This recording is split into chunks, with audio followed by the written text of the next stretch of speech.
ඔයාට හිතන්න පුළුවන්ද මෝරිකුගේ මස් මාස ගනම් පල් කරල කන රටක් ගැන නැත්තම් බිත්තරයක් ඇතුළි වර්ධනය වෙමින් තිබෙන තාරා පැටවෙක් කෑමක් විදියට කන රටක් ගැන ලෝකයේ එකක රටවල ආහාර සංස්කෘතින් අපි හිතනට වඩා පුදුමාකාරයි.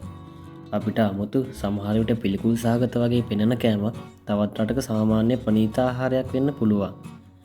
අද මේසින් පැට්ටෙල්කයකින් අපි බලන්නේ ලෝකයේ අමුතුම ආහාර කන රටවල් 10ක් ගැන. ඒ අතරින් අවසාන ආහාරය නම් ඔයාට කන්න පුළුවන්ද කියලා හිතන්නත් අමාරුයි. දිගටම වීඩියෝ එකත් එක්ක රැඳිලා ඉන්න කියලා ආරාධනා කරනවා. අංක 10 ජපානයේ ෆූගු. අපේ ලයිස්තුවේ 10 වෙනි ස්ථානයට එන්නේ ජපානය. ජපානයේ තිබෙන ෆූගු කියන්නේ සාමාන්‍ය මාළුවෙක් නෙවෙයි. මේ මාළුවාගේ ශරීරයේ ට්‍රොටොක්සිඩින් කියන ඉතාම ප්‍රබල විෂක් තියෙනවා.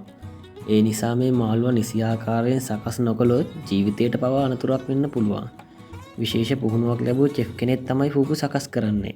පුදුම දේ තමයි මේ අවදානව තිබුණත් ෆූගු ජපානයේ මිල අධිකම සහ ජනප්‍රියම ආහාරය. අංක 9 අයිස්ලන්තයේ හකාල්. දැන් අපි යන්නේ අයිස්ලන්තයට. මෙහි තියෙන හකාල් කියන්නේ සාමාන්‍ය මෝර මස් නෙවෙයි.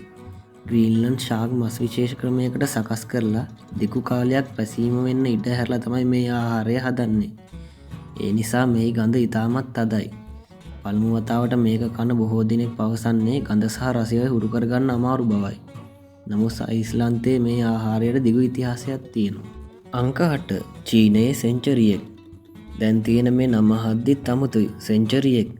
නමෙන් හිතන්න එපා මේ බිත්තරේ අවුරුදු 100ක් තියාගෙන ඉන්නවා කියලා. ඇත්තටම මේක තාරා කුකුළු හෝ වටු බිත්තර විශේෂ ක්‍රමයකින් සංරක්ෂණය කරලා සති කීපයකින් හෝ මාස කීපයකින් පසුව කන ආහාරයක්. බිත්තරේ සුදු කොටස කළු පැහැයට හෝ තද දුඹුරු පැහැයට හැරෙන්න පුළුවන්. කහමදයක් සාමාන්‍ය බිත්තරයකට වඩා වෙනස් පෙනුමක් ගන්නවා. අපිට බලද්දි නරක් වෙලා වගේ පෙනුනත් චීන ආහාර සංස්කෘතිය මේක සාම්ප්‍රදායික ආහාරයක්. අංක 7 දකුණු කොරියාවේ සනජ්ජි. දකුණු කොරියාවේ ජනප්‍රිය ආහාරයක් තමයි සනජ්ජි. මේක සාමාන්‍ය ඉතාමත් නැවුම් බූවල්ලන්ගේ කෑලිවලින් සකස් කරන ලද ආහාරයක්. තැටියට දැමීමෙන් පසුවත් බූවල්ලන්ගේ කෑලි චලනය වෙන වගේ පේන්න පුළුවන්. ඒ නිසා මේ ආහාරය කනකොට විශේෂයෙන් හොඳින් හපලා කන්න ඕනේ.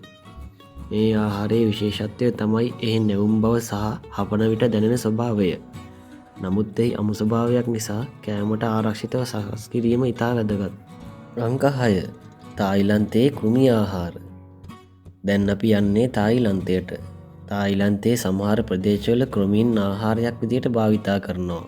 තනකොළ පෙත්තන් සහ වෙනත් කෘමීන් බැදලා ස්නැක් එකක් විදියට විකුණන අවස්ථා තියෙනවා. අපිට මේව දැක්කහම අමුතුයි. නමුත් කෘමීන් ලෝකයේ විවිධ සංස්කෘතීන් වල දිගු කාලයක සිට ආහාරයක් ලෙස භාවිතා කරලා තියෙනවා. විශේෂයෙන් ස්ට්‍රීට් ෆුඩ් කල්චර් එකේ මේවා සංචාරකයන්ගේ අවධානයට ලක් වෙනවා. අංක 5 මෙක්සිකෝවේ එස්කමෝල්ස්. මෙක්සිකෝවේත් අපිට අමුතු ආහාරයක් හමු වෙනවා. ඒ තමයි එස්කමෝල්ස්.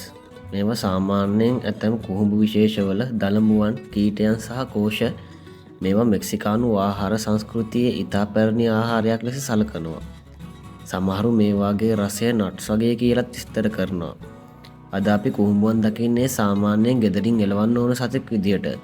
නමුත් මෙක්සිකෝවේ මේ කුඩා ජීවීන් ඉතාමත් වටිනා ආහාරයක් බවට පත් වෙලා තියෙනවා. අංක 4 පිලිපීනයේ බල්ට්. දැන් අපි එන්නේ මේ ලයිස්තුවේ වඩාත්ම ප්‍රසිද්ධ අමුතුම ආහාරයකට. බල්ට්. මේක සරු කළ තාරා බිත්තරයක්. එහි ඇතුළත කලලය වර්ධනය වී ඇති අවස්ථාවක බිත්තරය තම්බලා කනවා. පිලිපීනයේ බල්ට් ස්ට්‍රීට් ෆුඩ් එකක් ලෙසත් ජනප්‍රියයි. පළමු වතාවට දකින කෙනෙකුට මේක කන්න හිතාගන්නවත් අමාරු වෙන්න පුළුවන්. නමුත් ඒ පිලිපීන ආහාර සංස්කෘතියේ හඳුනාගත් සම්ප්‍රදායික ආහාරයක්. අංක 3 ඉතාලියේ කාසුමර්සු. දැන් අපි යන්නේ ඉතාලියේ සාඩීනියා දූපතට. මෙහි තියෙන කාසුමර්සු කියන්නේ ඉතාමත් අසාමාන්‍ය චීස් එකක්. මේ චීස් එකේ විශේෂ පැසීමේ ක්‍රියාවලිය නිසා එහි ඇතුළත කුඩා චීස් මැස්සන්ගේ කීටයන් නැතිවිය හැකියි. ඒ නිසා මේ චීස් එක ගැන කතා කරද්දි බොහෝ දෙනෙක් පුදුම වෙනවා. කෙසේ වෙතත් මේ ආහාරය සම්බන්ධයෙන් ආහාර සුරක්ෂිතතාව පිළිබඳ ගැටලු සහ නීතිමය සීමාවන් තියෙනවා. ඒ නිසා මේක සාමාන්‍ය සුපර් මාකට් චීස් එකක් වගේ අරගෙන කන්න පුළුවන් දෙයක් නෙවෙයි. අංක 2 ස්වීඩනයේ සූස්ට්‍රොමින්. දෙවනි ස්ථානයට එන්නේ ස්වීඩනය. මේ සූස්ට්‍රොමින් කියන්නේ පැසීමකට ලක් කළ බෝල්ටික් හෙරින් මස්සයා. මේ මාළුවා ලුණු භාවිතයෙන් සංරක්ෂණය කරලා පැසෙන්න ඉඩ අරිනවා. එහි ප්‍රතිඵලය ඉතාමත් තද ගඳක්. ඒ තරම් තද ගඳක් තියෙන නිසා බොහෝ දෙනෙක් මේක කෑමට වඩා විවෘත කරන එක ගැනත් බයයි. ඇත්තටම සූස්ට්‍රොමින් කෑන් එක විවෘත කරන විදිය ගැන පවා ඔන්ලයින් වීඩියෝ ගොඩක් තියෙනවා. හැබැයි ස්වීඩන් ආහාර සංස්කෘතියේ මේ දිගු ඉතිහාසයක් තියෙන සාම්ප්‍රදායික ආහාරයක්. අංක 1 ඕස්ට්‍රේලියාවේ විචටි ග්‍රබ්. අපේ ලයිස්තුවේ අංක 1ට එන්නේ විචටි ග්‍රබ්. ඕස්ට්‍රේලියාවේ ආදිවාසී ජනතාවගේ සාම්ප්‍රදායික වනාහාර සංස්කෘතියේ මේ වගේ කුමිකීටයන් ආහාරයක් ලෙස භාවිතා කරලා තියෙනවා. මේවා සාමාන්‍යයෙන් ගස්වල හෝ පසාශ්‍රිතව ජීවත්වන විශාල කීටයන්.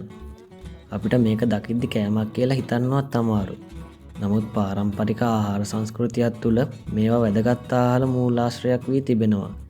ඒ කියන්නේ අපිට අමුතු කෑමක් කියලා පෙනෙන දෙයක් තවත් සංස්කෘතියක සාම්ප්‍රදායික ආහාරයක් වෙන්න පුළුවන්. ඉතින් මේ තමයි ලෝකයේ විවිධ රටවල අපිට අමුතුයි වගේ පෙනෙන ආහාර කීපයක්.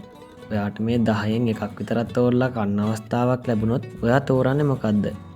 ඔයාගේ ආන්සර් එක කමෙන්ට් එකකින් කියන්න. මේ වගේ ලෝකේ පුදුම සහගත තොරතුරු දැනගන්න Amazing Fact එකේ subscribe කරලා bell icon එකත් click කරන්න. තවත් අලුත් වීඩියෝ එකකින් හමු වෙමු.